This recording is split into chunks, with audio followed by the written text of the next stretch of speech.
Hello, class. Welcome to part 4 of this tutorial sa Wukwi.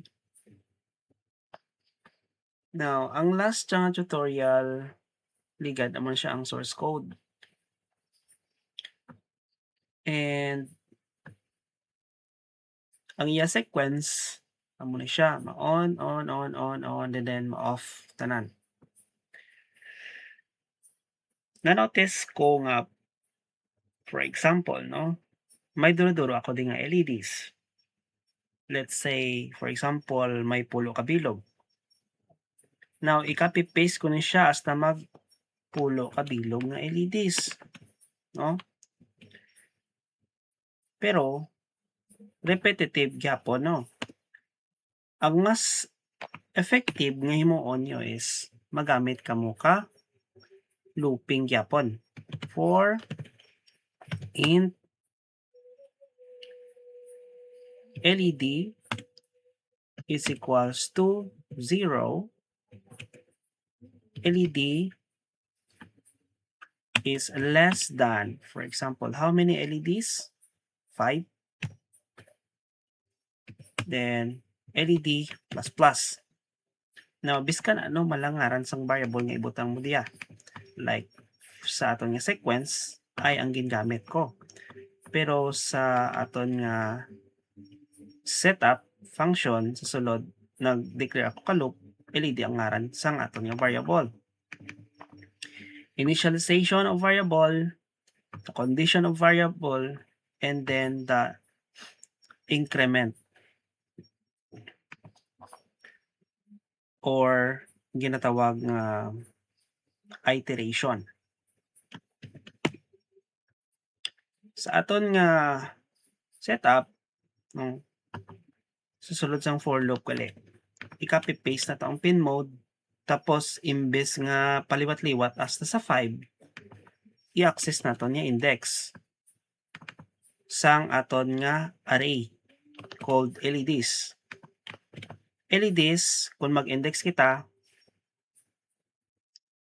gamit ang open close square bracket, i-access naton ang kada individual elements diya sa sulod ka array.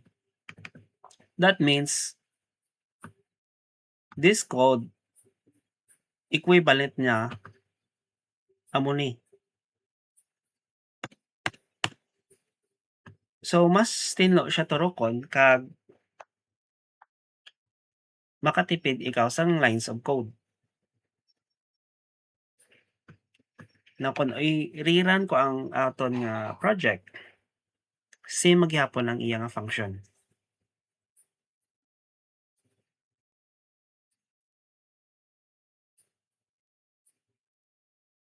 Okay. Now, diya naman sa aton nga sequence. Let's say for example, aton nga first sequence katagan ko sang delay nga 500. Another delay nga 200, 100. Islan ko ni siya sang 500, for example, 500. Tapos, kung i-rerun ko, syempre, half second siya mag-on kag mag-off. Then, makapi-paste naman ako din, no? Second sequence, ma 1,000. So, may first sequence, then second sequence. Ang first sequence, may 500 millisecond. Seconds. Ang second sequence, may 1,000 milliseconds nga delay. Pero, makita nyo, no? Same nga logic. Pero ang naglain lang is ang delay. Kung i-rerun ta daya,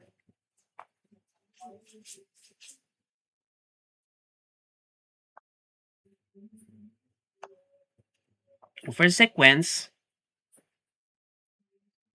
then ang second sequence. nga may delay 1 ka second. Balik naman sa first sequence, mas madasig. Then, balik naman sa second sequence.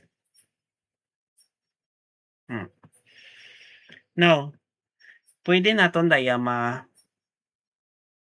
refactor. Ang ginatawag nga refactor, amo na siya ang gina-clean up naton niya code. Para mas efficient siya kag hindi siya repeatedly nga gina-code. Isa ni sa mga solid principles ang ginatawag nga don't repeat yourself. Amo na dapat ang sundon naton sa coding best practices. Ang first sequence, instead nga amo ni siya, kag ang second sequence, i-delete nato ni siya. And then, magamit kita sang parameter. Int my delay. Okay? Kung delay ibutang mo di, ngaran sang function na nga delay. So, ambiguous. Dapat unique my delay. Now, amo na siya ang aton nga parameter. My delay. Integer type. That means whole numbers ang magamit naton. Instead nga 500 ibutang natin diya, my delay ang ibutang. Pero ang my delay wala pasang value. Delete na to ang second sequence kay wala na to. I-delete na to. Then, kung i-run mo na siya, ma-error.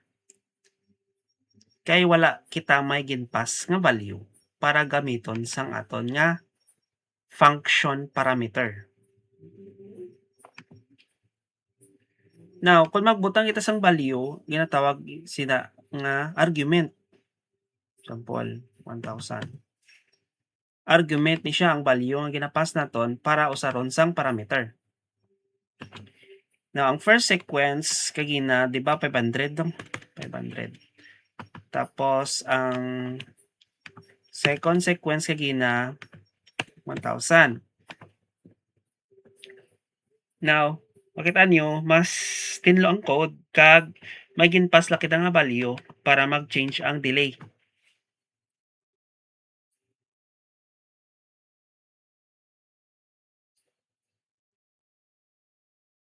The first sequence with 500 milliseconds. The first sequence, another first sequence with 1,000 milliseconds. Same mag-function and then mas matinlo ang aton code.